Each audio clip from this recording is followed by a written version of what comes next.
Thanks for tuning in to the Urban Scope podcast. I'm back with another album review. And the album I was very excited about releasing the awaited hiatus from the game, the artist, well, from the group Clipse, Let God Sort 'Em Out, that was released last Friday.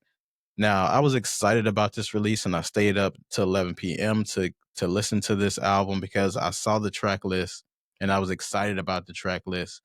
I always like to read the track list to see what the features are, the name of the songs, and that'll kind of give me, pretty much some insight into what the album is going to sound like or where they're trying to go with the album just off of my intuition or just my gut feeling about what the project is going to be about. And this project did not disappoint it. I'm very happy with this album and the quality of the album as well. But the Clips and of course Pharrell always puts out quality music and quality projects. But with the hiatus, there was a question of will they fall off? Will they have any kind of rust? Will there be, any slippage? And I didn't see any slippage.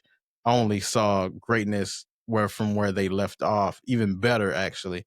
They were pretty much similar to wine. It got better with time, to be cliche about it. But listen to this project from, the first album to all the way to the last album, which I think is track 15. I listened to this album several times, going back and forth to work and going to just different places, getting errands done. And this album just it fits the car very well, but it also fits if you're just trying to do it just in a casual mood. This album has so many different ways that you can take the album. You just don't have to be in one mindset. You can be sad, you can be happy. This album can take you in so many different places. But uh, just to talk about the Clips, their hiatus and everything, Pusha T has been holding it down because his last two projects have been classics to me when you think about just the general scope of where hip hop is going and the deterioration of just the quality and the product that's been put out because a lot of artists are doing different things. They're has their hands in a lot of different buckets. But Pusha T, even though I'm pretty sure his hands is in other different ventures, but he still always comes back to the music because that's where it started, and he's a purist in that way. Similar to your J. Cole's and Kendrick's. But Pusha T is very underrated in that way because of his content, talking about uh, even No Malice as well. They're very underrated just because of the simple fact of their content of talking about the dealings and stuff like this in the street life. But when you actually listen to what they're saying, they're actually very thoughtful and thought provoking, and they're very conscious about their raps, and they actually talk about stuff. They're not just talking about street life and throwing out metaphors and similes. A lot of what they talk about is very profound. So you have to really just listen to the lyrics. And that's what I appreciate about the Clips is they actually make you pay attention to the lyrics. And one of the things I do is when I listen to them rap, sometimes I go along with the lyrics because you'll miss something if you just listening to it, just listen to the beat or, you're not paying attention. They actually make you pay attention to the lyrics. And this is what this album did. And it definitely didn't disappoint. And they started off with the intro, "The Birds Don't Sing," which I knew was going to be a hit because of the title and because it had John Legend featuring. And the biggest thing I think they did for this song was they put it as the intro because it set the tone for the album. And in addition to it, having John Legend on the hook and just not towards the bridge at the end or something like that, that did wonders because John Legend voice would goes very well in hip hop. It's very difficult for me to listen to one of his albums other than like the first three albums without, with him on a feature. I like him better in features in hip hop. But John Legend did his thing on this track, and it was a very introspective track as well. Because when you hear the track, you think they're going to be talking about street life, and they're going to be talking about, dealings, but they didn't. They were talking about their family and the things they went through over the past years with their family and well, their parents specifically. So it was definitely a play on title, a very deceptive title that they put out because they weren't talking about what we thought they were going to be talking about. Um, so I love that track a lot. It might be actually my favorite track on there because I'm such a fan of intros and what they set the tone for. Chains and Whips was okay. I wasn't a fan of it, maybe because the leak that came out with Kendrick's verse, and I thought Kendrick left a lot to be desired on that verse, but he's been tearing up the scene so much over the last year that I really, don't really need much from him now. He can, sit out for a couple of years because that GNX album was very good. But and this song Story Drake was well. So I really didn't need much from him. But Chains and Whips is not one of my. I'm not a big fan of that song. Now POV is a different story. It had that Pharrell mastery. It had the classic bars from the Clipse. It was one of those standard tracks for them that we expect, and always get from the Clipse. So POV is definitely a good one. But so be it. I put it in that same box as kind of Chains and Whips. It was the second single that they released off, even though they only had two singles so far. But it had the controversial diss of Travis Scott on it. So Be is a good song, and it had a good production, but the feel of it didn't go with the album as much as I felt.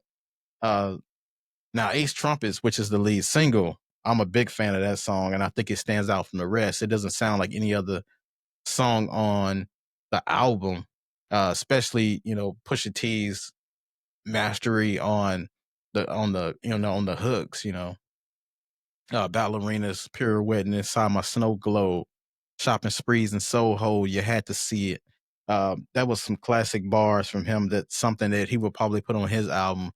But yeah, Ace Trumpets is probably the standout. The best single on this album, next to "The Birds Don't Sing" for me.